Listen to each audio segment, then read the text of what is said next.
Nessa, you don't know Anita like I do. Now won't you just be your girl? Let me be your be happy, baby. Hey, won't you let me be your girl?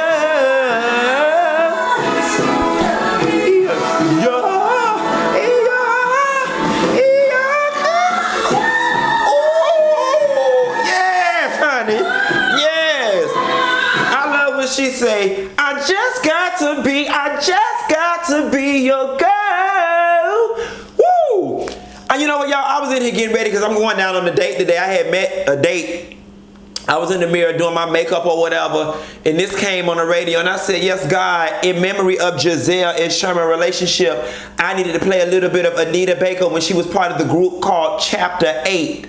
I just want to be your girl. Y'all hoes don't know Nita like I know Nita. If I find a way to love you, can I come and play?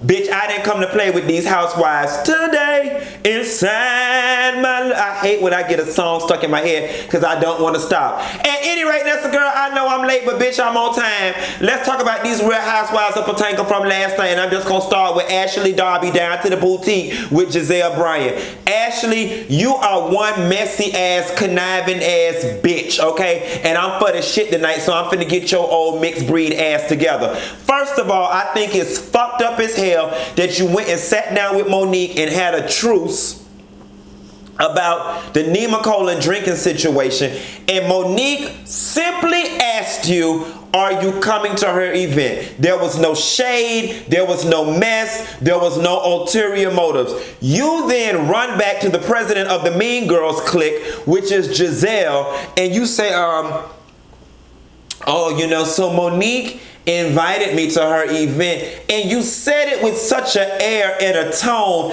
that you were being messy. You were trying to prompt Gizelle to go in on Monique about this event and how could she be throwing her event at the same time as Sharice. And Monique, Ashley, you asked it in such a way that I couldn't believe Monique had the nerve to ask me to the event, because I'm going to my girl Robyn's event. Like, you want to be down so bad that your ass gonna end up looking like Brandy in 2018, bitch. Destitute, no friends, overweight, no career, nothing but a dream, and all we got is legacy to look at, okay? Ashley, this shit finna all blow up in your face, and it's already starting with your husband, but we're gonna get to that to a new time. This is the review of the pettiness. Monique, your fucking new confessional look, you look hideous, horrible, in the words of 2 Chainz, at the same damn time, okay? I don't know why your ass flew all the way to Atlanta, went to Willie Watkins Funeral Home, and let Phaedra do your face as part of her funeral school, mortuary school final. But bitch, you have revamped M. Ball Brown, okay? And given them a little deep vein thrombosis on the lips, baby, okay? You look like you drowned with that makeup on and quiet as it's kept, with that lipstick on and quiet as it's kept. Your face was the color of a black person when they find their ass in the Hudson River bloated and stinking. That's a horrible look. You need to get on the line and ask them, can you film some pickup scenes and redo that whole, like, Monique, I was so disappointed because you always get it right when it comes to the fashions. And Monique, I ain't never wore your ass out the way I'm wearing you right now. I hope this gives you low self-esteem, because, bitch, you look bad. Like, you just look... Everything about it was wrong. It was just wrong. Whoever did your makeup on this one, they ass was wrong. Let them go. They got you down to this TV looking a damn fool. You couldn't represent me, Chris, or my damn charity looking like you had done just died and been revived. You must be a Christian. Okay. Kendall and Monique walking. You know what? Believe it or not, I like Kendall. I do feel like Kendall wants to be on the show, and what better way to be on than to exploit this situation, which is fine and well, because at the end of the day, I do think she fits in, and she probably, if my mind It's my mind's telling me no. If my mind is telling me right, I wouldn't be surprised if Kendall was on the short list of people to have been on this show anyway. But I want to talk about a bigger thing. I want to talk about girl code as it relates to Kendall and Monique's walk, and Monique asking Kendall how does she feel about Gizelle dating Sherman. What do y'all think? Now for me,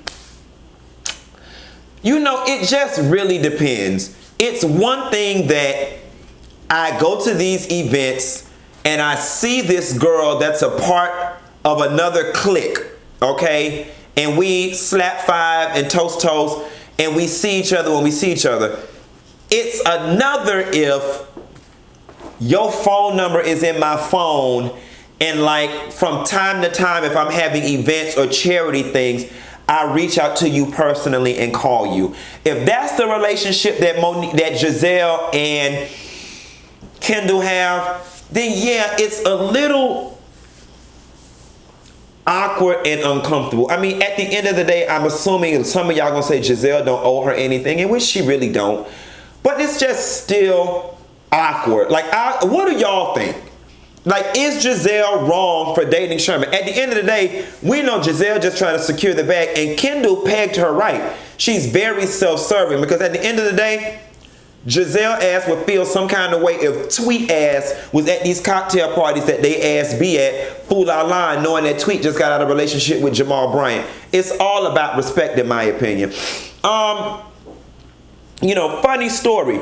There was this guy I know from about 15 years ago. When I had just graduated college, I was in Miami, fine as hell. We would see each other in the club and stuff and see each other online. We never connected.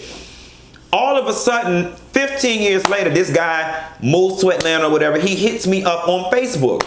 How you doing? You know, it's been a long time, no see. So we exchange numbers to, you know, let's get up sometime. And so we started texting. About 4 texts in, he says, I know somebody that knows you. And I said, who? He gave the person's name. I was like, oh, well, whoa, that's my best friend. And he said, oh, okay. I said, well, let me ask you this. What is you guys' relation? I was like, were you guys talking on a friends level or a romantic level? And he said, it's friendship. He said, we got up one time and chilled, but no sex was involved. And I was like, you know, this is kind of sticky for me. And he was like, you know, it doesn't have to be. It's not like that. I said, but yeah, if my friend, even if y'all just chilled and didn't have sex, if my friend had romantic interest in you, then I don't think I'm interested in this or whatever. And he said, okay. So then he wanted to like wager and barter with me. And I was like, never mind. I'm not finna do this with you. I'm just gonna call my friend and talk to him about it. I decided not to even call my friend because it just wasn't that worth it. Even if your friend be like, oh, nah, it's cool. You know they still gonna be side-eyeing you and looking at you funny. And I ain't even got no time. I mean, quiet as a scat, bitch. I don't have enough. Never mind. Let me not tell all my business. This about these hoes' business. Anyway, what do y'all think about Gizelle? Is she right for dating Sherman, or is she wrong? Drop that in the comments and let me know. Robyn, can I use your bathroom? Hell no, Troy, quiet as it's kept. Robyn event was so bald-headed. I'm sure it was 6, 7, 12, 19 bathrooms. Me, Troy, and the rest of them women from the homeless shelter that came to her event could use. Nevertheless, before I read her event, I want to read her. Robyn, I think you dead ass wrong for trying to turn Sharice not attending your event into a loyalty, she don't support me, we've been friends for 16 years type of thing.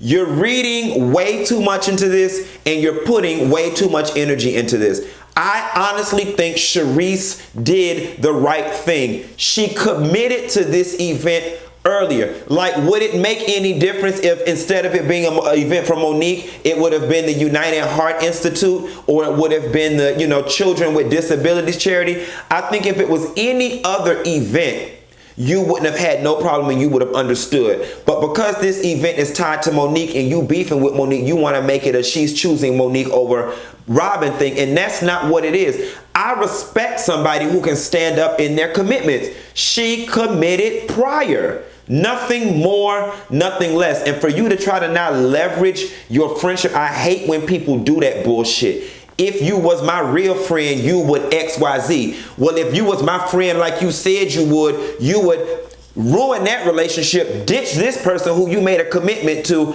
and do this for me. That is not right for you to dictate what somebody's friendship should look like. If this is going to be an ongoing event, Robyn, she'll make next year's. But I just think that you petty for doing this and trying to turn it into a group issue.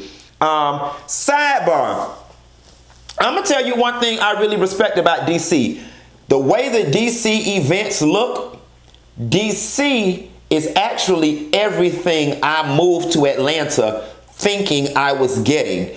And I assume Atlanta was much like the DC events and the DC scene before the reality TV and entertainment market hit as hard as it is. You know, now the events in Atlanta, don't get me wrong, we still have the highbrow stuff, but they're few far in between. Everything else is like, we at some grand opening of some event and Rashida and Toya and Candy and Mimi Faustin is there. And that's not a read. It's just two different calibers of people, two different crowds, two different mindsets, two different life trajectories. It's just different, that's all. And sometimes I want some more of the polished stuff and the less commercial, you know, fun girl stuff. Nevertheless, people make the world go round. I got another question for y'all. What do y'all feel about Sharice feeling away about Monique tapping into her friend list? Now, I feel two ways about it because I have been on both sides of the coin. Primarily, I feel when you, Nessa, you invite me to an event, I'm going to network with the people in the room. I'm going to give out my card. I'm going to give out my phone number. I am going to establish relationships with whoever I want to establish relationships with. That's the point of us going to parties and charity balls and galas, right? To network. At that point, I think it's kind of fucked up for the person who invited you to feel a way that you've hit it off with several of the people that happen to be their friends. Like, that's the whole point of bringing somebody around. Don't bring me around if you think it's going to be a problem that I foster relationships with your friends.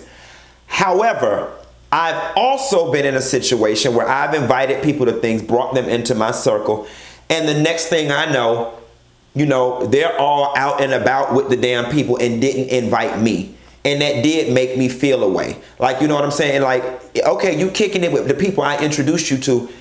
You know, at least kind of invite me. We can be one big party. And then after we hang out enough times together to see you off on the side with this person wouldn't be far-fetched, because I would feel like, okay, you've had enough exposure to them to make your own relationship, and that you're not using me to be a social climber or taking my friends from me. So I'm kind of torn. You know, I'm leaning more on the side of Sharice is wrong in this situation, because I feel like Sharice is much like a Mariah Huck, that she's all right with you being in the crowd and in the know just as long as she's orchestrating and coordinating what's going on. But how dare you come and get in the group and start to rise up and get equal footing? That's really how I feel about it. What are y'all thoughts? When it comes to these events, obviously, despite the fact that Monique was an invitee, Monique's event was the better event. Like, Robyn, I am proud of. Let me tell you one thing, because I spend a lot of time bashing Robyn because she gets on my nerves. And too, I think with me, part of it is it's easier to go after wounded prey. And Robyn is wounded prey, and she exudes, come pick on me. So that's why I do it. Nevertheless, for what it is worth, you know, whenever somebody does something with charity in mind and from a good spirit, we have to commend them. But Robyn, for all this talking about women empowerment, this, that, and the third, like, It really just looked like you empowered them broke ass ladies that live in your subdivision because nobody was there. The camera had to point down and zoom in to keep from showing how empty the room really was. Bitch, Bravo messy as hell because they showed the side-by-side comparison. They was at Monique thing eating, salad and steak, and then they had Mama with the pink hair drinking her liquor out of a plastic cup, throwing it like that, and I holler, which was the subtle rich white woman shade of it all. And quiet as this kept, it honestly looked like Robyn teamed up with a goddamn nearest battered women's homeless shelter, and that they collaborated and they drove the women from the shelter to the event to get a free meal and a bag of toiletries. That's honestly what it looked like, all tea with a little bit of shade. Moving right along, Karen, you wrong as fuck, okay, with your battered broke woman ass, having them people write a check to your personal business in the name of charity, and then when they question you about it or just want some clarity, then you want to call them batches and go on this tirade about how you can do it however the hell you want to do it. Yes, you can. Yes, you can. In the words of Barack Obama, yes, you can.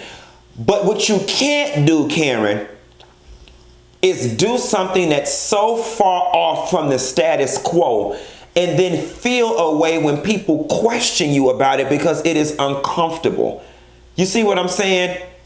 That's just like me going to pay my kids' tuition at La Petite Academy, but they tell me to make the check out to Mary McDonald & Co. Why am I making out the check to Mary and McDonald & Co. if it's supposed to be for La Petite Academy? And that's the same thing, Karen. And then considering the fact that you already are having financial issues, it makes people feel like you're going to do one of two things. A, take a portion of the money and just outright keep it. But B, take the money, the lump sum that let's just say you collect, $20,000 amongst your friends and ladies, and then you're going to write the charitable donation off of your business. And then when you file your business taxes, allow it to roll up to your personal taxes and ultimately take the tax deduction for yourself. That ain't right. And most people don't mind making charitable contributions because they need it to offset their tax obligations. So Cameron, it's just bad business all around. You're looking shady, and then you don't even have a damn, honest enough or reasonable enough explanation. You know what? In lieu of a donation, I would give them what the Alzheimer's people need. I would give them an in-kind donation. I'd fix Cameron ass. I'd donate product. That's what the fuck I'd do. Or better yet, I would just make my check out directly to them people, and Cameron ass I have to what? Get into it. I will say, Robyn, you revealed something in that flipping house comment about you don't ever know if what you're doing will get back all the money that you lost, but it's something. I'm glad that it's making you feel good because you are really carrying around a lot of guilt about losing that money. And honestly and truthfully, it does look like you and Juan's relationship is doing much better now that you guys are in a better financial situation. And honestly, Robyn, your situation spoke to me. And here's what I want to say to you. I have been in many a situation, career-wise, family-wise, financially, where I have hit rock bottom. I've been broken, split open into two. Couldn't tell my up from down, didn't know where I was going from here, depressed, all that in the third. But I want to tell you the beauty in all of it. Each and every time it happened. And this is why I don't ever regret shit I've been through, shit y'all laugh at, shit y'all hear about. Here's why I don't regret it. The shit hurt. It's embarrassing when you going through it. But on my life, my mama life, and every member of my family, every friend, I got life, and that's on all y'all lives. Each and every time it has happened, I have come back bigger, better, and more profitable than before. And that is true tea. Catch all of it. Moreover, it has dug out things that were hidden in the back of my mind, soul, and body that I did not even know that was there, that make me a bad motherfucking bitch. That's the definition of bad bitch. A bitch that can motherfucking lose it and rebuild it bigger and better than it was before. So what that has done for me is each and every time I now hit a hard point in life or shit ain't going right, Instead of crying, I sit back and smile because I be like, okay, bitch, you done this before. And quiet as a kept, each time I go through it, it's worse than the time before. But the comeback and what I gain is even better. So after I had like 3 experiences in life like that. And each time I've come back so much bigger and better that now when shit happen, I cry. Then I just sit back and smile because I be like, oh God, you got something on the other side of this rainbow for me. I don't know what it is just yet, but bitch, when it hit, it's gonna hit. And Robyn, honestly and truthfully, that's where you at right now. We laugh and we joke and we keep out your situation, but the universe had something better for you, mama. The universe said you had too much skills, brain, talent to be sitting up comfortable on a lump sum of money that a man earned at the front end of his life. God had more for you.